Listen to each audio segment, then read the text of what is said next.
అంతకుముందు ఒక అతను మా ఇంటి చుట్టూ అటు ఇటు తిరుగుతూ ఉంటాడు. అనుమానంగా అనిపించేది. ఒకసారి 2 సార్లు అంటే పర్లేదు, దాదాపుగా నెల రోజులు గమనించాను.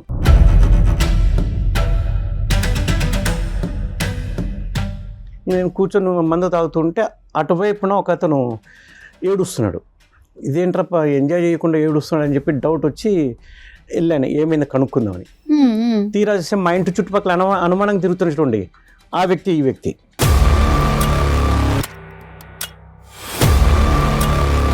ఇట్లా నా బ్రేకప్ అయింది, నన్ను వేరే వాడిని పెళ్లి చేసుకుంది, నాకు చాలా అన్యాయం జరిగింది. ఎవరు అమ్మాయి అంటే టక్కుమని ఆ మైకంలో ఫోటోలు చూపించేశాడండి, ఫోన్ లోటివి. ఆ అమ్మాయి ఎవరో కాదు, ఈ అమ్మాయి. మీ భార్య ఫోటోలు అతని ఫోన్లో ఉన్నాయి? వాడి ఫోన్లో ఉన్నాయి.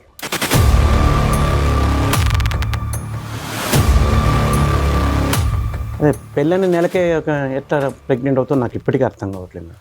నా కూతురు పోలికలు చూసి అసలు అమ్మాయి నా కూతురే కాదనిపిస్తుంది.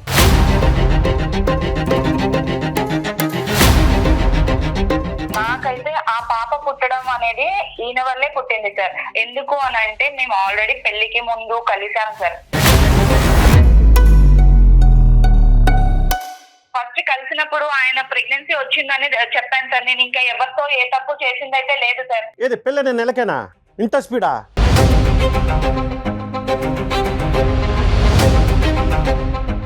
ఇదంతా కాదు సార్. ఇప్పుడు నేను ఎవరితోనూ తప్పు చేయలేదని నేనైతే ప్రూవ్ చేసుకోలేను కదా సార్. ఇప్పుడు తప్పు చేయలేదు అని నేను చెప్తున్నాను కదా సార్.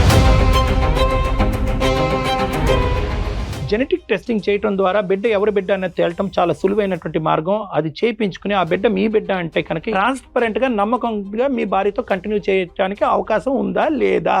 కానీ అంతకుముందు ఇన్ని అబద్ధాలు చెప్పేది ఫిజికల్ రిలేషన్షిప్లో ఉండొచ్చు అంటున్నా నేను. సార్ అంటే ఇప్పుడు ఈ డిఎన్ఏ టెస్ట్లు ఈ టెస్ట్లు చేపిస్తేనే నేను అంటే ఏ తప్పు చేయలేదని ఆయన నమ్ముతాడా సార్?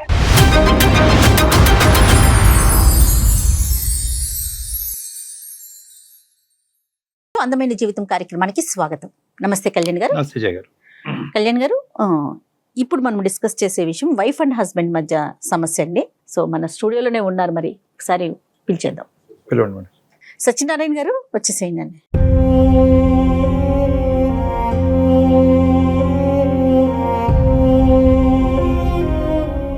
సత్యనారాయణ గారు ఎక్కడి నుంచి వస్తున్నారు? మా ఊరు పల్పనేరు మేడం. ఏం చేస్తుంటారు? చిత్తూరు అండి? చిత్తూరు అండి. ఏం చేస్తుంటారు? ఇక్కడ మార్కెటింగ్ చేస్తుంటాం మేడం. మరి సమస్య ఏంటో నేను బ్రీఫ్గా చెప్పాను కళ్యాణ్ గారికి. అది ఏం లేదు మేడం, ఏ మగవాడికి కూడా రాకూడని కష్టం వచ్చింది. ఎవరికైనా భార్య తన సొంతం అనుకుంటారు. ఇక్కడ సమస్య రివర్స్ అయిపోయింది మేడం. నా భార్యకి ఇంకొక అకౌంట్ ఉంది అనిపిస్తుంది.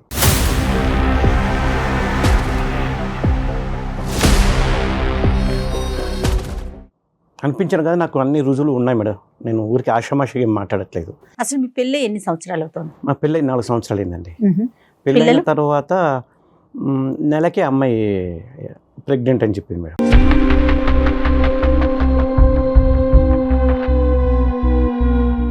అదే పెళ్ళని నెలకే ఎట్లా ప్రెగ్నెంట్ అవుతుందో నాకు ఇప్పటికీ అర్థం కావట్లేదు మేడం. నా కూతురు పోలికలు చూసి అసలు అమ్మాయి నా కూతురే కాదనిపిస్తుంది. పోలికలు నా పోలికలు లేవు మేడం. ఆ అమ్మాయి పోలికలు లేవు, నా భార్య పోలికలు లేవు. అసలు తను ఏం చేస్తుంటుందండి మీ వైఫ్? తను ఇంట్లోనే ఉంటుందండి. అరేంజ్డ్ మ్యారేజేనా? అరేంజ్డ్ మ్యారేజే. అన్నీ అబద్ధాలే మేడం. మాకు ఇంత వస్తుంది, మీకు ఇంత ఇస్తాం, అదేం చెప్పారు, 3 కోట్లు అన్నారు, అది అన్నారు, ఇది అన్నారు. తీవ్రంగా చూసి వేసుకుని 3 కోట్లు ఇచ్చారు తప్పితే డబ్బుల పరంగా ఒక పైసా కూడా ఏం లేదు మేడం.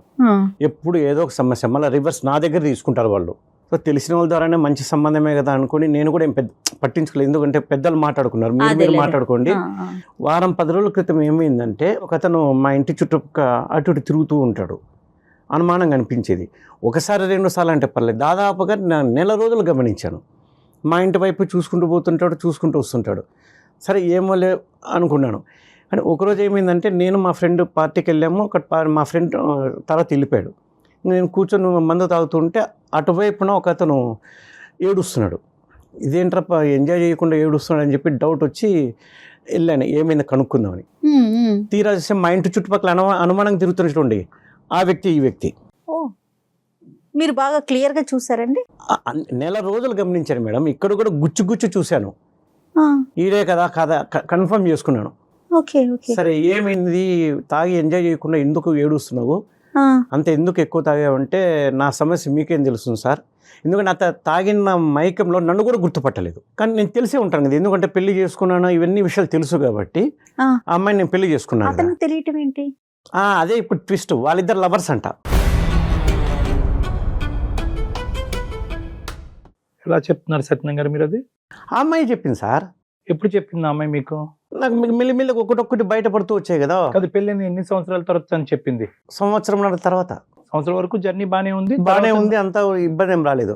ఎప్పుడైతే నేను డబ్బుల కోసం పీడించడం అని కాదు, మామూలుగా అడిగాను అంతే. ఇస్తామన్నారు కదా 3 కోట్లు, ఏమిది 3 కోట్లు కనీసం ఇస్తే నాకు ఏదైనా ఉపయోగపడుతుంది కదా అది అంటే ఇదిగో కానీ సాగదీస్తుంది.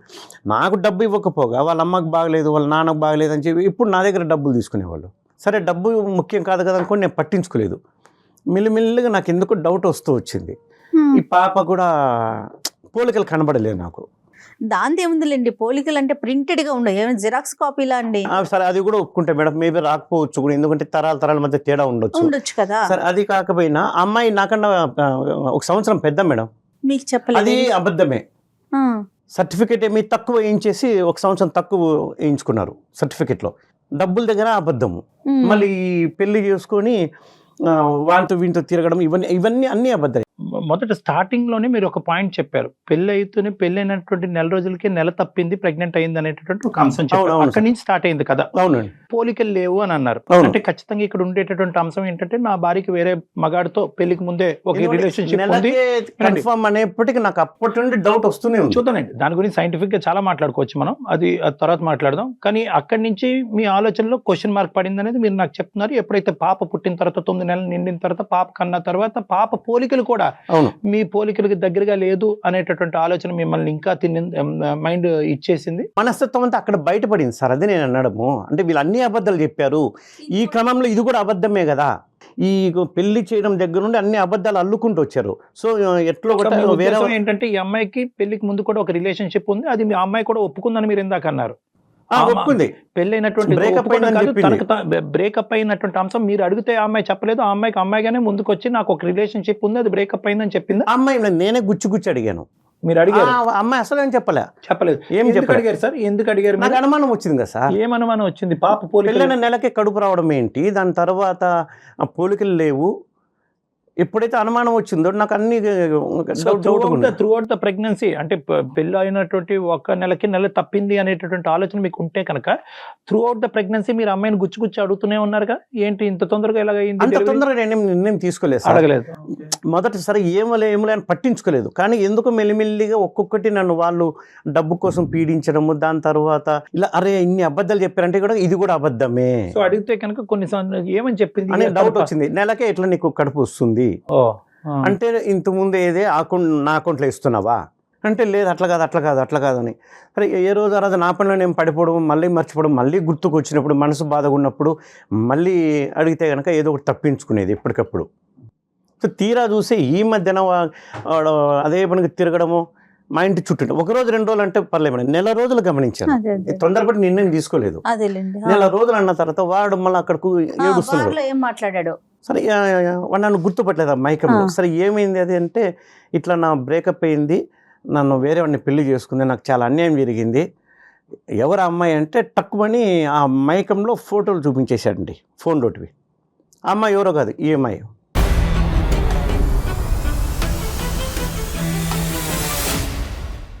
మీ భార్య ఫోటోలు అతని ఫోన్లో, వాడి ఫోన్లో ఉన్నాయి. అంటే ఎలా ఉన్నాయండి? వాడు ఆ అమ్మాయి ఉన్న ఫోటోలు ఉన్నాయి, కేవలం ఆ అమ్మాయి ఒకటే ఉన్నాయి? వాళ్ళు ఇంటిమేట్ ఉన్న ఫోన్ లాంటివి ఏం లేవు, జస్ట్ ఈ అమ్మాయి ఫోటో 2-3 ఫోటోలు ఉన్నాయి. ఏమో నాటకం ఆడుతున్నాడేమో, మనకేం తెలుసు. వాడు తాగటం, ఏడవటం, మీకు ఆ ఫోటో చూపెట్టడం ఇంత స్పాంటేనియస్ గా ఎలా జరిగిపోతున్నాయండి? అంటే మీరు ఎవరో వచ్చి పక్కన కూర్చుని ఓదార్చేటప్పటికి ఉన్నాడు సరే, మా ఇంటి చుట్టూ తిరిగాడు కదా. ఆడి తిరగటం నిజమే, కానీ వాడు నిజమే చెప్పాడు అనేది అంటే మీరు చూసారు. ఈఎంఐ నిర్ధారించాలి కదా సార్. నేను సరే ఒక ఆరోపణ వచ్చింది, నేను చెప్పాను, తప్పు చేయనప్పుడు నిరూపించుకోమనండి. మీరు అడిగారండి, ఫోటో కనిపించింది, నీ ఫోటో అతని దగ్గర ఎందుకు ఉందని? లేదు మేడం, ఇప్పుడు నా అనుకున్న మనిషి ఫోటోలు వేరే ఫోన్లో ఉండేప్పటికీ మీకు అర్థం కలగా నాకు జీవితం మీద విరక్తి పుట్టింది మేడం. ఈ అమ్మాయిని ఎంత అడిగినా కూడా ఏవో ఒక దొంగ మాటలు చెప్తుంది, అబద్ధాలు చెప్తుంది, అడిగి కూడా ఉపయోగం లేదు. ఇంకా ఈ అమ్మాయితో కలిసి బతకకూడదని నేను నిర్ణయం తీసేసుకున్నాను మేడం. నా వల్ల కావట్లేదు. ఒకరోజు 2 రోజులు అంటే పర్లేదు మేడం, కానీ ఈ పరిస్థితి ఏంటి మేడం, నా కళ్ళ ముందే తిరుగుతుంది, మళ్ళీ ఏం తెలియనట్టు ఉంటుంది. నా వల్ల కావట్లేదు మేడం. ఎందుకంటే ఒకరోజు 2 రోజులకి జీవితాంతం బతకాలంటే కష్టం మేడం. ఇదేదో ఒకసారి విడాకుల పరంగా అయిపోయింది అనుకోండి. కదండి, ఈ 4 years పాటు మీ ప్రయాణం ఎలా జరిగింది? అంటే మీరు అనుక్షణం ఈ అనుమానం అనేది ఉండండి అవనియండి, లేదంటే ప్రశ్నలు అవనియండి, ఇది అలా కంటిన్యూస్గానే కురిపిస్తూనే ఉన్నారా, లేదంటే మధ్య మధ్యలో మంచి పీరియడ్స్ కూడా ఉన్నాయా పాప పుట్టిన తర్వాత? దగ్గర మంచి సంఘటనలు అంటే ఏం లేవు సార్. అట్లా అని చెప్పేసి మరీ జుట్టు బిక్కు కొట్టుకునేంత ఏం లేదు, కానీ బట్ గొప్పగా అయితే ఏం లేదు. సైలెంట్ గా ఉండిపోయారు. సత్యనారాయణ గారు, చాలా ఇంపార్టెంట్ క్వశ్చన్. మీకు ఆవిడ మీద అనుమానం ఉండొచ్చు, వాళ్ళ తల్లిదండ్రులు నానా అబద్ధాలు ఆడి మీకు పెళ్లి చేసి ఉండొచ్చు, కానీ ఆ చంటి బిడ్డ ఏం తప్పు చేయలేదు. ఆ బిడ్డను మీరు యాక్సెప్ట్ చేయగలుగుతున్నారు ఒక తండ్రిగా? సార్ అసలు నా వల్ల కాదు అని నాకు అనిపిస్తుంది కదా. అది 3 years బట్టి ఆ పాపని యాక్సెప్ట్ చేయలేదా? ఎత్తుకుని యాక్సెప్ట్ చేయలేదంటే కనుక ముద్దాడింది ఏం లేదు సార్. అట్లా అట్లా చేరదీయడం, ముద్దు పెట్టుకోవడం అట్లా ఏం చేయలేదు బిడ్డకు. బాబా, ఒక అనుబంధం లాంటిది అంటూ ఏం లేదు. వెరీ సాడ్ సార్ అది. ఇప్పుడు ఎందుకంటే ఇప్పుడు నా బిడ్డ అనుకోండి, ఆ భావన వేరే ఉంటుంది. సత్యనారాయణ గారు, ఆవిడ మీ భార్య గారి పేరేంటి? అరుణ్ అండి. అరుణ గారు. అరుణ గారితో ఎప్పుడన్నా ఫేస్ టు ఫేస్ కూర్చుని, అరుణ నాకు ఇంకా ఇది నడిచే విధంగా లేదు, నా అనుమానాలకి నువ్వు సఫర్ అవుతున్నావు, నీతి నిజాయితీ లేకుండా ఈ సంసారాన్ని నేను కంటిన్యూ చేయలేని, విడాకులు తీసుకుందాం అని అడిగారా? అంత సున్నితంగా మాట్లాడే స్థాయి దాటి వచ్చేసానండి నేను మానసికంగా. దాదాపుగా 2 సంవత్సరాలుగా నలుగుతున్నాను, ఎప్పుడెప్పుడు విడిపోదామని. మీ పేరెంట్స్తో కానీ వాళ్ళ పేరెంట్స్తో కానీ ఏమైనా పంచాయతీలు జరిగినాయా? వాళ్ళు నిలదీశారా? వాళ్ళ వరకే. అంటే నేను ఈఎంఐని అడిగాను, ఇస్తామన్నారు, ఇట్లా మోసం చేయడం తప్పు కదా, మాట తప్పడం ఎంత తప్పు. సరే కనీసం లేదు విషయంలో నాకు చెప్పాలి కదా. అది కాకపోతే రివర్స్ నా దగ్గర తీసుకుంటున్నారు. డబ్బు పరంగా నేనేం పెద్దగా ఇబ్బంది పడలేదు కాబట్టి వాళ్ళు మీకు ఇవ్వకపోయినా కూడా మానవతా దృక్పథంతో కష్టాల్లో ఉన్నారు, పట్టించుకోలేదు. కానీ ఎప్పుడైతే వీడు నెల రోజులుగా తిరుగుతూ, మెయిన్ అంశం ఇదైతే బాగా సూదులతో గుచ్చినట్టుగా ఉంటుంది. ఈ అంశం లేకపోతే కనుక ఇప్పుడు ఈ ప్రెగ్నెన్సీ కానీ, లేదంటే వీడు పరిచయం అవ్వకపోయి ఈ ఇష్యూ లేకపోతే కనుక, ఈ ఇష్యూ లేకపోతే ఆ 2 issuesకి అయితే కనుక మీరు డైవర్స్ అని అనుండేవారు కాదు కదా. ఏది డబ్బులు 3 కోట్ల విషయం కానీ, లేదంటే వయసు తప్పుగా చెప్పడం అనే అంశం గురించి విడాకులు ఇచ్చుండేవారు. అది అంత ముఖ్యమే కాదు సార్. కాకపోతే ఎప్పుడైతే ఇది వచ్చిందో ఆ 2 సమస్య కూడా నాకు ఎక్కువ అనిపిస్తుంది. రైట్. అది ఎందుకు అనిపిస్తుంది అంటే కనుక, ఓకే, ఆ విషయాల్లో అబద్ధాలు ఆడిన వాళ్ళు ఖచ్చితంగా ఈ అమ్మాయి యొక్క రిలేషన్షిప్ ప్రైర్ టు మ్యారేజ్ వీళ్ళకి కూడా తెలుసు, అది కూడా నా దగ్గర దాచిపెట్టారనే ఆలోచన బలపడింది మీ మైండ్ లో. ఇంకా నాకు దాచిపెట్టి ఇంకెన్ని జరుగుంటాయో అనేది నాకు ఇంకా, ఎందుకంటే నేను అన్ని డిటెక్టివ్ లాగా చూసుకోలేను. డిటెక్టివ్ లాగా వెతుక్కుంటే ఇవన్నీ నాకు నా జీవితం ఉంది. సరే, ఈ రోజు మా దగ్గర రావడానికి కారణం ఏంటి? ఆవిడతో మనం ఫోన్ లో మాట్లాడొచ్చా? ఇక్కడికి వచ్చారు ఆవిడ, డైరెక్ట్ గా మాట్లాడాలా ఫోన్ లో? అంతే లేదు సార్, తను ఇంట్లో ఉంది కాబట్టి నేను ఫోన్ చేస్తాను, మాట్లాడండి. మంచిది. బట్ ఏదో ఒక కౌన్సిలింగ్ చేస్తున్నారు. అసలు మీరు వద్దు మేడం, ఇంకా కలిసి ఉండడం అనేది కుదరదు. ఈ వేదిక మీద ఇక్కడి వరకు వచ్చినటువంటి వాళ్ళు మీరు 2 ద్వారాలు తెరిస్తే కనుక మాకు సులువుగా ఉంటుంది. ఎందుకంటే ఒకప్పుడు ఇక్కడ ఏంటంటే మీ ఇద్దరు సంబంధించినటువంటి అంశం కాదు, ఆ బిడ్డ సంబంధించినటువంటి అంశం కూడా ఇక్కడ ఏంటంటే ఆ పాప రేపొద్దున విడాకులు తీసుకోవడానికి ఇక్కడి వరకు రాక్కర్లేదు సార్. మీరు ఒక లాయర్ని కలవచ్చు, 2 సంతకాలు పెట్టచ్చు, విడిపోతారు. కానీ ఇక్కడ ముఖ్యమైనటువంటి అంశం ఏంటంటే, నా బిడ్డను కాదు అని చెప్పి, నా బిడ్డ ఎవరు, నా తండ్రి ఎవరు అనేటటువంటి ప్రశ్నతో ఆ చంటి బిడ్డని ఈరోజు నడి సముద్రంలో వదిలేస్తున్నారు. అది చాలా పెద్ద అంశం. ఈరోజు ఏ నిర్ణయం తీసుకున్నా కూడా కేవలం అరుణ గారి point of view, me point of view కాకుండా ఆ బిడ్డ పాయింట్ ఆఫ్ వ్యూలో కూడా తీసుకోవాలనేటువంటి అవసరం ఉంది. ఈరోజు మీరు ఇక్కడ కూర్చున్న దానికి ప్రధానమైనటువంటి అంశం ఏంటంటే, అరుణ్తో మాట్లాడి అరుణ అతనికి విడాకులు ఇయ్యమ్మా అనే దాని గురించి కాదు. దయచేసి ఆ మాట మార్చుకోండి. మీరు దాని గురించి కాదు, నాకు క్లారిటీ కావాలి. ఎందుకంటే నా భార్య ఒకరిని పెళ్ళైనటువంటి నెల రోజుల్లోనే నెల తప్పింది. ఇది సైంటిఫికలీ పాసిబుల్లా కాదా? నా బిడ్డ కాదా? ఒకప్పుడు నా బిడ్డని తేల్చుకోవాలంటే ఏం చేయాలి అనే ప్రశ్నలతో మా దగ్గర రండి, మేము సమాధానం చెప్తాం. మీ అనుమానం అబద్ధం అవుతే విడాకులు తీసేసుకున్నారు, 6 నెలల తర్వాత ఆ బిడ్డ నా బిడ్డే అని తేలింది అనుకోండి, దట్ ఈస్ యువర్ థాట్. నేనేమంటున్నానంటే, యువర్ డామ్ షూర్. సైంటిఫిక్గా మనం ప్రూవ్ చేసి ఒక జీనోమిక్ టెస్ట్ ఏదో చేసి అది కరెక్ట్ కాదని మనం ప్రూవ్ చేసామనుకోండి, ఆమె మీరు ఎప్పుడు మీరు విడాకులు తీసుకుని విడిపోయిన తర్వాత ఏం చేస్తారు? చంపలేసుకుని, అరే నువ్వు నా కూతురే అని చెప్పి మీ కూతురుని యాక్సెప్ట్ చేస్తారా? మీ కూతురు మీ దగ్గరకు వస్తుందా? లేదంటే నువ్వెవరో అని అడుగుతుందా? నీ భార్య మిమ్మల్ని అనుమానించిన తర్వాత మళ్ళీ వెనక్కి వచ్చి మిమ్మల్ని మీ దగ్గర సార్, ఇప్పుడు నేను ఒక మాట చెప్తాను, నేను ఒక మాట చెప్పేది వినండి సార్. నేను పనిచేసే చోట నా మీద ఏదైనా నేరారోపణ వచ్చిందనుకోండి, నేను నిరూపించుకుంటాను, నేను తప్పు చేయలేదు అంటాను, పోరాడతాను. మరి ఆ ఎందుకంటే అవకాశం మీరు తనకి ఇవ్వాలి తప్పించుకోవట్లేదు కదా మనం. కదా. కాదు ఆ సత్యనారాయణ గారు, అవకాశం అది చాలా భిన్నమైనటువంటి సిచ్యువేషన్ గురించి మాట్లాడుతున్నారు. ఇదేంటంటే ఒక సంఘటన ఏదైతే కనుక గతంలో జరిగిపోయినటువంటి అంశాన్ని ఈ రోజు మీ ఎదురుగుంట నిలబడినటువంటి భార్యని ప్రూవ్ చేసుకోమంటున్నారు. ఆమె ఆల్రెడీ ప్రూవ్ చేసుకుంది. నాకు ఆల్రెడీ ఒక రిలేషన్షిప్ ఉన్నది అన్నది ఆ అమ్మాయి ఏం దాచిపెట్టలేదు. మీరు ఏ వ్యక్తి అయితే కనుక వెళ్ళి కలిసి వచ్చారో ఆ వ్యక్తి యొక్క ఫోటో చూపెట్టారో ఆల్రెడీ మీ భార్య అది ఒప్పుకుంది. సార్ రిలేషన్షిప్ అంటే ఈ రోజుల్లో ఎంత ఎక్స్టెంట్ పోతుందో మీకు తెలియదా సార్? కేవలము ఫిజికల్ ఇంటిమసీ లేకుండానే రిలేషన్షిప్స్ ఉంటాయా? ఈ వాదనంతా అనవసరం. నేను ఒకటే పాయింట్తో మిమ్మల్ని ఆవిడతో ఫోన్ కలపమంటున్నాను. 2 ద్వారాలు ఓపెన్ చేసి ఆవిడ ఒక క్లారిఫికేషన్ ఇచ్చేదానికి అవకాశం ఉంటే కనుక మనం మాట్లాడుకోవటం ఒక సానుకూలమైన వాతావరణంలో మాట్లాడుకోవచ్చు. లేదంటే కనుక మీరు మొదలుపెట్టిన కాడి నుంచి అరుణ నాకు ఎప్పుడు డైవర్స్ ఇస్తామనేది ఆ ఆబ్జెక్టివ్తో మాట్లాడద్దని అంటున్నాను. అసలు సంఘటనలు ఏం జరిగినాయి, ఏ అంశాల వల్ల తను ఇప్పుడు వచ్చి విడమర్చి మీకు చెప్పలేకపోయింది, మీ అనుమానాలు నివృత్తి చేయడానికి ఆవిడ ఒక ప్రయత్నం చేయడానికి సరే సార్, అవకాశం ఇవ్వండి. మీకోసం కాబట్టి నేను ఫోన్ చేస్తాను, మాట్లాడండి సార్. బట్ నాకైతే నమ్మకం లేదు. సరే, అది వేరే మీరు విషయం. ఏదో ఒకటి నేను counselling చాలా మంది ఇదే ఆలోచనతో నా క్లినిక్ రూమ్ లోకి వస్తారండి. ఏమంటారంటే నాకేం నమ్మకం లేదు డాక్టర్ గారు, నేను విడిపోతాను, నా గురించి ఎందుకయ్యా, లాయర్ దగ్గర పోండి అని చెప్తాను కానీ నేను కొన్ని అంశాలు విడమర్చి చెప్పేటప్పటికి వాళ్ళ ఆలోచన శైలి మారుతుంది, మీ ఆలోచన శైలి కూడా అలా మారుతుంది అన్న నమ్మకంతో ఈ కాల్ ప్రారంభిద్దాం. మనం కలపండి సార్. ప్రతిరోజు నరకంగా ఉంది సార్. ఒక రోజు 2 రోజులు అయితే పర్లేదు. అదే నరకాన్ని క్లియర్ చేసుకోవటం విడాకులు ఒకటే దారి కాదండి. విడాకులు తీసుకున్న తర్వాత డబల్ నరకం అయితే ఏం చేస్తారు? హలో అరుణ, చెప్పండి. ఎక్కడున్నావు? ఎక్కడున్నావు? నేను ఇంట్లోనే ఉన్నానండి. సరే, ఏం చేస్తున్నారు? భోజనం చేశారా? లే సరే, తర్వాత కానీ నేను వేరే డాక్టర్ గారి దగ్గరికి వచ్చాను. ఓకే, ఏమైందండి ఇప్పుడు మీకు? నేను చెప్తాను, ఇదిగో ఆయన మాట్లాడతారంట, స్పీకర్ ఆన్లోనే ఉంది, నీతో ఉండలేకపోతున్నాను చెప్తూనే ఉన్నా కదా, ఇది నీకు ఇబ్బందిగా ఉంది, నాకు ఇబ్బందిగా ఉంది. ఏమి ఏం మాట్లాడుతున్నారండి అసలు మీరు? చెప్పేది విను. అందమైన జీవితం అనే కార్యక్రమానికి వచ్చాను. ఏమైందండి ఇప్పుడు? నేనేమన్నా నిన్ను డబ్బుల కోసం పీడించానా?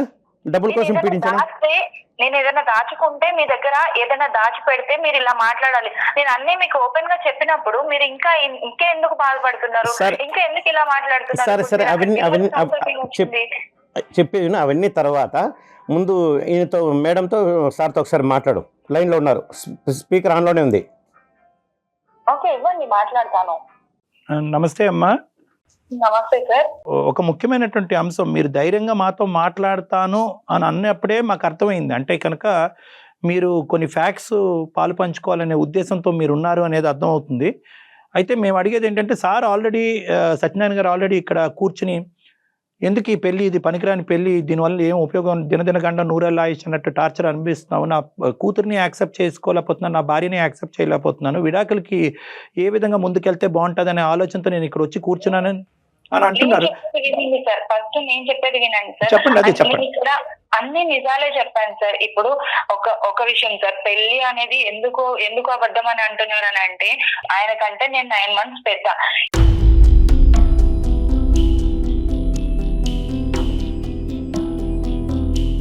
నాకేమైంది అంటే, కుజదోషం వల్ల పెళ్లి అవ్వట్లేదు. ఆల్రెడీ 7 matches వచ్చి అవి క్యాన్సిల్ అయిపోయాయి. కాబట్టి ఈ సర్టిఫికేట్ త్రూ నాకున్న 9 months అనేది తక్కువ చేసి చెప్పారు సార్.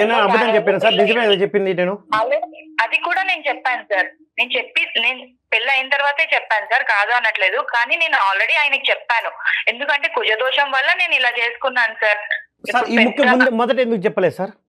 సార్ నేను పెళ్ళైన వెంటనే చెప్పాను సార్, నేను నాకు ఇలా ఉంది, ఇలా కుజదోషం ఉంది, సో దాని వల్ల నాకు ఇలా చేశారు పెద్దవాళ్ళు అనేసి నేను ఆయనకి ఓపెన్ గా చెప్పాను సార్.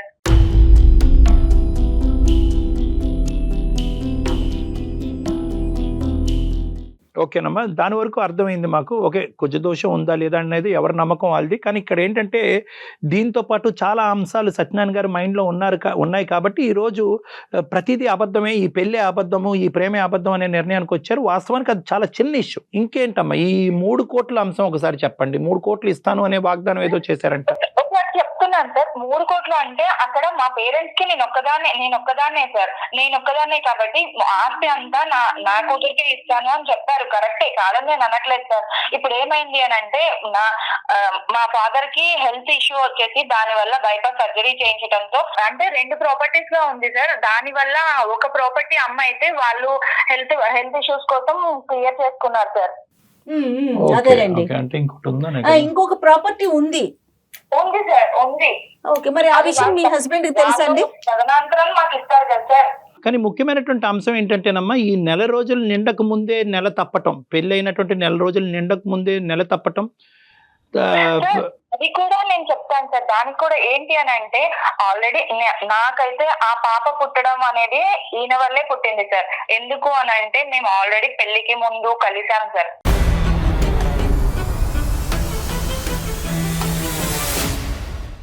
పెళ్లికి ముందు ఎంగేజ్మెంట్ అయిన తర్వాత మేము బయటకు వెళ్ళడం జరిగింది సార్. ఒక హోటల్ కి వెళ్ళడం అనేది జరిగింది. ఆ హోటల్లో మేమిద్దరం కలిసాం. కలిసినప్పుడు అప్పుడు నేనేమనుకున్నాను అని అంటే, నాకు ప్రెగ్నెన్సీ వస్తుంది అని అనుకోలేదు సార్. పెళ్లి అయిన తర్వాత పెళ్లి అయిన 1 month కి నాకు ప్రెగ్నెన్సీ కన్ఫర్మ్ అయ్యింది అని తెలిసింది సార్. సో నేను అదే చెప్పాను సార్ ఆయనకి, ఆయన వల్ల వచ్చిన ప్రెగ్నెన్సీ సార్ ఇది. లేదు సార్ ఇది అబ్బదే. ఎందుకంటే కనుక తను ఖచ్చితంగా చెప్పింది 3 రోజులే కదా అయ్యింది కాబట్టి ఫుల్ సేఫ్ పీరియడ్ అని చెప్పింది సార్. ఫుల్ సేఫ్ పీరియడ్ అని చెప్పింది. ప్రెగ్నెన్సీ ఎట్లా వస్తుంది సార్? మీరిద్దరు కలవటం అయితే కనుక నిజమే, ఎంగేజ్మెంట్ ఒక్కసారే సార్. ఓకే, ఒకసారి 2 సార్లు అనేది పక్కన పెట్టండి. ఒకసారి కలిపితే కనుక చాలా మంది ఆడవాళ్ళకి ప్రెగ్నెంట్ అవుతారు. అది మీరు డిసైడ్ చేసేది కాదు. కానీ అది కామన్. వినండి, మీరు ఇందాక మాకు ఆ పాయింట్ చెప్పాలి కదా సత్యనారాయణ గారు. ఇందాక ఏంటంటే, సార్ ఆ అమ్మాయితో పెళ్లి అయిన తర్వాత కలవటం కాదు, పెళ్లికి ముందే కలిసాను అనే మాట చెప్పాలి కదా మీరు. పీరియడ్ బ్యాడ్ పీరియడ్ అనేది పక్కన పెట్టండి. అది అంత యాక్యురేట్ కాదు. ఇర్రెగ్యులర్ పీరియడ్స్ ఉండేటటువంటి స్త్రీలకి ఖచ్చితంగా అలా చెప్పలేదు. నాకు ఇన్ని సమస్యలు అది గుర్తు రాలేదు సార్. చెప్పమ్మా, నువ్వు చెప్పు. నేను ఆల్రెడీ ఆయనకి ఇదే విషయం చెప్పాను సార్. అక్కడ ఏ డేట్స్ లో అనేది నాకు అంత ఖచ్చితంగా డేట్స్ అయితే చెప్పలేకపోయాను సార్. కాకపోతే 1 month తర్వాత నాకు కన్సీవ్ అయిందని నేను తెలుసుకున్న తర్వాత కూడా నేను ఫస్ట్ చెప్పింది ఆయనకే సార్. అరుణ, ఒక ఆడపిల్లగా ఇది చాలా రిస్కీ అమ్మ. 2 కారణాలు. ఒకటి ఏంటంటే కనుక, వాస్తవానికి నీ పర్టికులర్ ఏదైతే సేఫ్ పీరియడ్ అని మనం అంటాం, ఏ పీరియడ్లో అయితే కనుక సెక్షువల్గా భార్యాభర్తలు కలిసినా కూడా ప్రెగ్నెన్సీ రాకుండా ఉంటుంది, అది చాలా వేరియబుల్గా ఉంటుందమ్మా. ఎస్పెషల్లీ ఇర్రెగ్యులర్ పీరియడ్స్ ఉన్నా కూడా, కొద్ది డేట్స్ అటు ఇటు అయినా కూడా చాలా ప్రాబ్లం అవుతుంది. చాలామంది ఆడపిల్లలు ఆ సేఫ్ పీరియడ్లో కలిసినా కూడా ప్రెగ్నెంట్ అవడానికి చాలా ఛాన్సెస్ ఉంటాయి. ఇది నెంబర్ 1. నెంబర్ 2, నాకు ఇంకో భయం ఏంటంటే కనుక, ఒకప్పుడు ఈ పెళ్లి ముందుకు వెళ్ళకపోయి ఉంటే కనుక ఏం చేసి ఉండేదానివి నువ్వు? ఈరోజు ఒక తల్లిగా ఉండేదానివి కదా, పెళ్లి కానటువంటి ఒక తల్లిగా ఉండిపోయేదానివి కదా. అది కూడా నిజమే సార్. కానీ ఆయనతోనే ఎంగేజ్మెంట్ అయింది, ఆయన్నే పెళ్లి చేసుకుంటాను కదా అని కూడా నేను ఏం మాట్లాడలేదు సార్. దానికోసమే ఇదంతా ఇంత ఒకటి అరుణ, నువ్వు చాలా సింపుల్ గా చెప్తున్నావు. ఎంగేజ్మెంట్ అయింది కాబట్టి అతనితోనే పెళ్లి అవుద్దని నీకు నువ్వుగా ముద్ర వేసుకుంటున్నావు. కానీ ఈ కుజదోషం అనే సబ్జెక్ట్ పెళ్లికి ముందు తెలిస్తే అతను విత్డ్రా అయ్యి ఉండేవాడేమో. నీతో శారీరకంగా కలిసిన తర్వాత అతను విత్డ్రా అయ్యి ఉండేవాడమ్మా. అప్పుడు నీ పరిస్థితి ఇది కరెక్ట్ కాదేమో అని అంటే, లేదు మనం పెళ్లి చేసుకుంటాం కదా అని ఆయన ఇదంతా చేశారు సార్. ఆ టైంలో ఇంకా అన్ని స్పీడ్ గానే ఉంటాయిలే అమ్మా అవన్నీ. ఇప్పుడు ఆ కార్యక్రమం గురించి ఇతను మాకు చెప్పలేదు కూడా, ఇప్పుడు చెప్తున్నాడు. అది ఇప్పుడు ఆయన చేసిన తప్పుల గురించి ఆయన మాట్లాడకుండా నాది తప్పు కాదు. ఆవిడ బతిమా నేను వద్దన్నాను, అతను పర్వాలేదు పెళ్లి అయిపోతుంది అని చెప్పి అతను అన్నిటి కనుక ఆవిడ కమిట్ అయింది అని చెప్తుంది. ఏ అబద్ధాలు అనేది ఏ నిజాలు అనేది మాట్లాడుకుని సత్యనారాయణ గారు కొద్దిగా ఓపిక. అమ్మ, ఇంకో అంశం నాకు చెప్పమ్మా. ఈ వీడు ఎవడో మీ ఇంటి చుట్టూరు అక్కడ ప్రదక్షిణాలు చేశాడంట, 1 రోజులు ప్రదక్షిణం చేశాడంట. అతనుగా పబ్కి వెళ్ళాడు, అతను తాగాడు, ఏడుస్తున్నాడు. ఏమయ్యా ఎందుకు ఏడుస్తున్నాడు అంటే కనుక, నాకు ఒక ఎక్స్ గర్ల్ ఫ్రెండ్ ఉందని చెప్పని టప్పని ఫోన్ జోబులో తీసి నీ ఫోటో చూపెట్టాడంట. ఈ కథ ఏంటమ్మా? జస్ట్ ఫ్రెండ్స్ గా ఉన్నాము అంతే సార్. తను మాట్లాడేవాడు, నేను మాట్లాడేదాన్ని అంతే సార్. ఒక రోజు ప్రపోజ్ చేసినప్పుడు నాకు అదే టైంలో మ్యాచెస్ చూస్తున్నారు, ఇవన్నీ కరెక్ట్ కాదు అని తనకి చెప్పేశాను, బ్రేకప్ చెప్పేశాను, అయిపోయింది సార్. ఈ విషయం ఎప్పుడు చెప్పామ్మా సత్యనారాయణ గారికి? ఎప్పుడు చెప్పా ఈ విషయం? పెళ్లి అయిన తర్వాత చెప్పాను. ఇదే సార్ ప్రతి ఒక్కటి పెళ్లి అయినంత వరకు అన్ని దాచిపెట్టింది. ప్రతి పెళ్లి అయిన తర్వాత వీడు ఎక్కడికి పోడలే, తప్పించుకోలే, ఇరుక్కున్నాడు గొర్రె అని చెప్పి అప్పుడు ఒకటొక్కటి నాకు అనుమానం వస్తున్నప్పుడు అడుగుతూ ఉంటే ఒకటొక్కటి గొర్రెలాగా అన్ని చెప్తున్నాను. నేను అన్ని ఆయన దగ్గర ఏమి దాచకూడదు అనే చెప్పాను. కానీ ఆయన ఇంత అనుమానిస్తాడు, ఇంత లోపల పెట్టుకొని నన్ను ఇలా చేస్తాడు అంటే, పెళ్లి అయిన దగ్గర నుంచి సార్ ఇంకొకటి చెప్తాను. పెళ్లి అయిన దగ్గర నుంచి కూడా ఆయన నాతో ఏ రోజు కూడా టచ్ మీ నాట్ అన్నట్టే ఉన్నాడు సార్. ఒక మాట్లాడేటప్పుడు అసలు వినడు, నాది ఏ బాధ పట్టించుకోడు, ఏమి చేయడు సార్. నేను వండుతున్నాను, పెడుతున్నాను, తింటున్నాం అంతే సార్. ఇవన్నీ చేస్తున్నాడు కానీ ఏ రోజు కూడా నాతో మాట్లాడింది చేసింది కూడా లేదు సార్. ఉన్నది కూడా లేదు సార్. ఇంట్లో ఏదో పని చేయడానికి ఉన్నట్టే ఉన్నాను సార్ నేనైతే.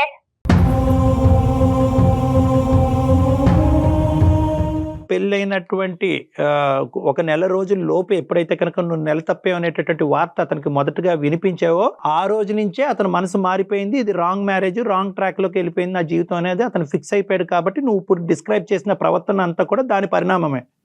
లేదు సార్, ఆ పాపను కూడా, మాకు ఒక పాప పుట్టింది సార్, ఆ పాపని కూడా ఎత్తుకున్నది లేదు, ఏ రోజు ప్రేమగా పలకరించింది లేదు, మాట్లాడింది లేదు సార్, ఆ పాపతో ఆడుకున్నది కూడా సార్ లేదు. ఎవరైనా ఎట్లా చేస్తారు సార్? ఎవరైనా ప్రేమగా చూసుకోగలరా? ఎందుకు అరే నాకు సంబంధం లేదంటుంటే మళ్ళీ ఊరికే అతని పాప కాదంటున్నాడమ్మా, అతను బల్లగుద్ది వాదిస్తున్నాడు. లేదు సార్, తన వల్ల కలిసినప్పుడు నేను ఎవరితో ఏ తప్పు చేయలేదు సార్. ఆయనతో కలవడం వల్లే నాకు ఈ ప్రెగ్నెన్సీ అనేది వచ్చింది. నేను పెళ్లి తర్వాత నాకు కన్సీవ్ అయింది కాబట్టి నేను ఆయనకు కూడా అదే చెప్పాను సార్. ఫస్ట్ కలిసినప్పుడు ఆయన ప్రెగ్నెన్సీ వచ్చిందని చెప్పాను సార్. నేను ఇంకా ఎవరితో ఏ తప్పు చేసిందైతే లేదు సార్. ఏది పెళ్ళి నెలకేనా ఇంత స్పీడా? అది సత్యనారాయణ గారు ఇందాక నేను అది క్లారిటీ ఇచ్చాను కదా, ఆ సేఫ్ పీరియడ్ ఏదైతే కనుక మీరు కలిసిందో. అబద్ధం సార్, అన్ని అబద్ధాలు చెప్తుంది. మీరు అబద్ధం అంటే కనుక సైన్స్ తిరగరాయలేవండి. ఒక్క నిమిషం సత్యనారాయణ గారు, ఇప్పుడు ఖచ్చితంగా ఆ అమ్మాయి నిజం చెప్తుందో మీరు నిజం చెప్తున్నారు, లేదంటే ఆ అమ్మాయి అబద్ధం ఆడుతుందో మీరు అబద్ధం ఆడుతున్నారో అని చెప్పలేండి. ఒక 2 నిమిషాలు అరుణ నేను చెప్పే జాగ్రత్తగా వినమ్మా. చెప్పండి సార్. ఇప్పుడు పెద్దవాళ్ళు కుజ దోషమనో ఇంకో దోషమో అని చెప్పి పెళ్లి చేసినా కూడా ఒక భార్యగా అతనితో పాటు జర్నీ చేయబోతున్నావు కాబట్టి ఒక అబద్ధం ఏ లెవెల్ వరకు వెళ్తుంది అనేటటువంటి ఆలోచన నీ లోపల ఉండాలి. కాబట్టి నువ్వు పెళ్లికి ముందే ఈ అంశం నీ వయసు ఇంత అని ముందే చెప్పుంటే కనుక బాగుండేది. ఓకే, డబ్బులు ఆస్తులు అమ్ముకున్నారు, పెద్దవాళ్ళు చెప్పొద్దు అన్నారు కాబట్టి ఆల్రెడీ 7 మ్యాచెస్ వచ్చింది, అవి పోతున్నాయి కాబట్టి అలా కాదు మాట ప్రకారం నేను చెప్పలేకపోయాను సార్. అమ్మా వాళ్ళ మాట ప్రకారం నువ్వు చెప్పలేకపోయావు. మరి పెద్దవాళ్ళు చెప్పారమ్మా పెళ్లికి ముందు శారీరకంగా హోటల్ రూమ్ తీసుకుని కలవమని?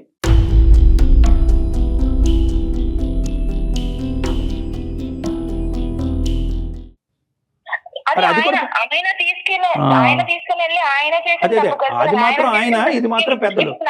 సరే, డిస్కషన్ కరెక్ట్ కాదులేండి. అమ్మ అనుమానం పెనుపోతాం అని ఎందుకు అంటారంటే కనుక ఒక్కసారి ఆ బీజం పడిన తర్వాత మన కళ్ళు ఆటోమేటిక్గా మిగతా అంశాల గురించి వెతకలాట మొదలు పడుతూ ఉండే. అలా వెతికేటటువంటి క్రమంలో గుచ్చి ఒకడు ఎవడైతే ఉన్నాడో వాడు ఇంటి చుట్టూ తిరిగాడు, వాడు దొరకపోతే ఈరోజు ఈ సమస్య ఉండదు. వాడు దొరకటం, వాడు ప్రత్యేకంగా నీ ఫోటోయే వాడు ఫోన్లో చూపెట్టడం, ఏదో తూతూ మాత్రంగా ఎక్కడి నుంచో పోతుంటే నీకు ఫోటో తీసుంటాడు, ఆ ఫోటో ఇతనికి చూపెట్టాడు, ఇదేంటి వాడు ఫోన్లో నా భార్య ఫోటో అని చెప్పి ఆల్రెడీ ఇతనికి అనుమానం అనేది ఉంది. కాబట్టి అది ఇంకా డీప్గా ఒక వేరులతో నాటుకుపోయింది ఆ అంశం.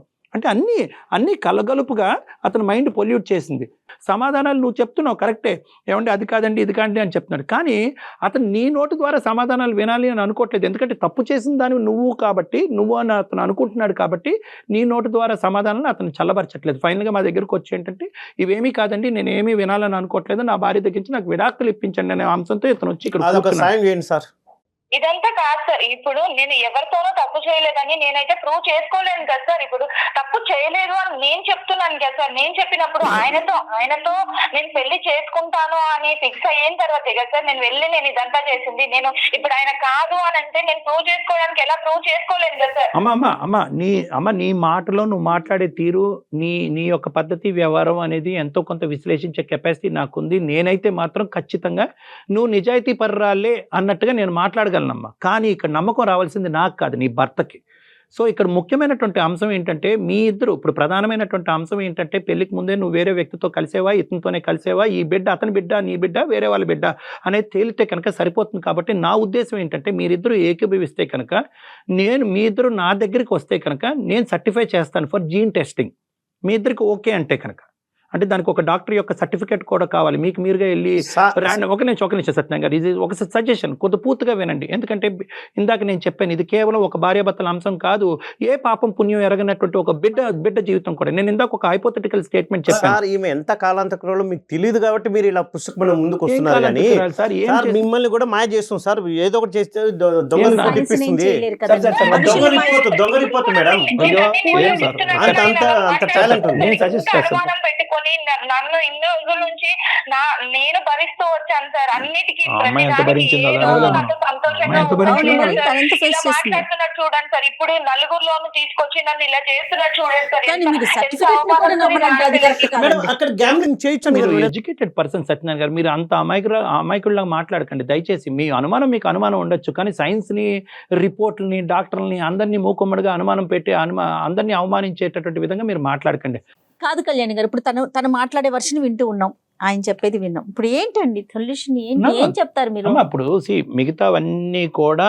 అవన్నీ కూడా జత కలిసినటువంటి అంశాలే కానీ ప్రధానమైనటువంటి అంశాలు కాదు. ప్రధానంగా కావాల్సింది ఏంటంటే కనుక అతని మైండ్లో ఉన్నటువంటి అనుమానం మనం నివృత్తి చేయాలి అంటే అరుణ నిజాయితీ పర్రాలా కాదా, పెళ్లికి ముందు వేరే వాళ్ళతో తిరిగిందా కలిసిందా అనేటటువంటి అంశాన్ని ఒకటి క్లియర్ చేసుకుంటే అదృష్టం ఏంటంటే కనుక ఈరోజు ఆ బిడ్డ లేకపోతే కనుక ఆ బిడ్డ ఉంది కాబట్టి టెస్ట్ చేద్దాం అనేటటువంటి అవకాశం ఉంది. ఆ బిడ్డే లేదనుకోండి ఇంతే, మీది విడాకులే. సార్ ఇప్పుడు కరెక్ట్ పాయింట్కి వచ్చారు సార్. ఇప్పుడు వాళ్ళు జాగ్రత్తలు తీసుకుని ఉంటారేమో.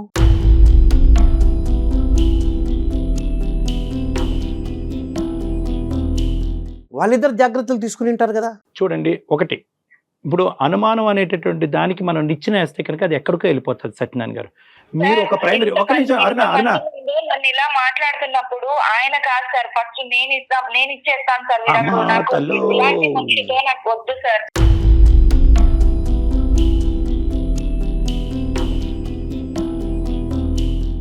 ఒకటి, నేను ఇద్దరితో ఒకే అంశం మాట్లాడతాను. సత్యనారాయణ గారు, ఫస్ట్ మీతో మాట్లాడతాను. జెనెటిక్ టెస్టింగ్ చేయడం ద్వారా బిడ్డ ఎవరి బిడ్డ అనేది తేలటం చాలా సులువైనటువంటి మార్గం. అది చేయించుకుని ఆ బిడ్డ మీ బిడ్డ అంటే కనుక ఇంకొక ప్రశ్న, ఇంకొక ఆలోచన, ఇంకో అనుమానం, ఇంకో భయం లేకుండా అక్కడితో పాత గత స్మృతులన్నీ తీసేసి, గత జ్ఞాపకాలన్నీ తీసేసి ట్రాన్స్పరెంట్గా నమ్మకంగా మీ భార్యతో కంటిన్యూ చేయడానికి అవకాశం ఉందా లేదా? సార్, నేను డబ్బు గురించి హింస పెట్టలేదు. అది తీసేసేయండి. సరే, బిడ్డ గురించి మీరు అంటున్నారు, DNA టెస్ట్ అది ఇది అవుతుంది అంటున్నారు. కానీ అంతకుముందు ఇన్ని అబద్ధాలు చెప్పేది ఫిజికల్ రిలేషన్షిప్లో ఉండొచ్చు అంటున్నా నేను. సార్ అంటే ఇప్పుడు ఈ DNA టెస్ట్లు చేపిస్తేనే నేను అంటే ఏ తప్పు చేయలేదని ఆయన నమ్ముతాడా సార్? అదే అమ్మా, అక్కడితో ఆగిపోతే హ్యాపీ అమ్మా. అక్కడితో ఆగిపోతే కనుక ఇంకా మళ్ళీ ఆ ఆలోచన లేకుండా, ఆ అంశం యొక్క ప్రస్తావన లేకుండా మీరు ముందుకు వెళ్ళిపోతే కనుక నీకు కష్టమైనా, కొద్దిగా ఇబ్బందికరంగా అయినా, ఒక ఆడది ఈ విధంగా ప్రూవ్ చేసుకోవాలా, చాలా అసహ్యంగా ఉంది అని నీకు అనిపించినా కూడా ఈ కుటుంబాన్ని కాపాడటం గురించి ఆ టెస్ట్కి వెళ్ళి ప్రూవ్ చేసుకుంటే అక్కడితో అయిపోతే పర్వాలేదు. కానీ అతను అక్కడితో ఆగట్లే. అంతకుముందు కూడా రిలేషన్షిప్ ఏంటి, ఫిజికల్ రిలేషన్షిప్ లో వీళ్ళు జాగ్రత్తలు తీసుకుని ఉంటారు. సో దానికి మేమేం చేయాలి సార్? ఫిజికల్ రిలేషన్షిప్ ఉంది సార్, అంతకుముందు కూడా ఉందో లేదో నాకు తెలియాలి. ఇలా మాట్లాడే మనిషితో మీరు కలిపినా గానీ, నేను అసలు ఈ టెస్ట్లన్నీ చేయించి మీరు ప్రూవ్ చేసినా గానీ నేను ఎలా ఉండాలి సార్? అమ్మా అరుణ, అమ్మా సార్ చెప్పండి సార్. నేను నీకు చెప్పేది ఏంటంటేనమ్మా, ఆబ్వియస్లీ ఈ విధంగా ఇలా మాట్లాడి ఒకటి ప్రూవ్ చేస్తామంటే కనుక ఆ ఒక్కటి ప్రూవ్ చేస్తే అలాగే ఇంకో 100 ఉన్నాయి, ఆ 100 అంశాలకి ఏం ప్రూఫ్ తెస్తుంది అని ఒక ఆడదాన్ని ఇలా బహిరంగంగా మాట్లాడేటప్పటికి ఇతనికి ఏదో అనుమానం అనే జబ్బు ఉందేమో అన్నట్టుగా నాకు ఇప్పుడు బలంగా అనిపిస్తుంది. అంటే డెల్యూజనల్ డిసార్డర్ అంటారు.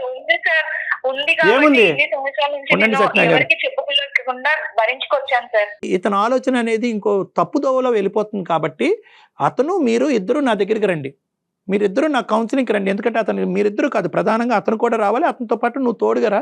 అతనికి కౌన్సిలింగ్ కావాలి, అతనికి ట్రీట్మెంట్ కావాలి. ఈ అనుమానం అనేటటువంటి దానికి వల్ల చాలా మంది జీవితాలు నాశనం చేసుకుంటున్నారు. దానికి కౌన్సిలింగ్ ట్రీట్మెంట్ ఇస్తే కనుక అతను అనుమానం అనే జబ్బు పోతుంది, క్లియర్ అయిపోతుంది. దాన్ని బట్టి మీరిద్దరూ హ్యాపీగా ముందుకెళ్ళగలరేమో ఒకసారి ఆలోచిద్దాం. ఓకే సార్, మీరు ఇంతగా చెప్తున్నా కాబట్టి ఒకసారి మీ మాట వింటాను. సంతోషం, వస్తాను సార్, కౌన్సిలింగ్ వస్తాము. రైట్ ఒప్పుకున్నందుకు సంతోషం. అమ్మా మీ ఇద్దరు కలిసి రండి అమ్మా, మీరు కూడా రండి, ఓకేనా?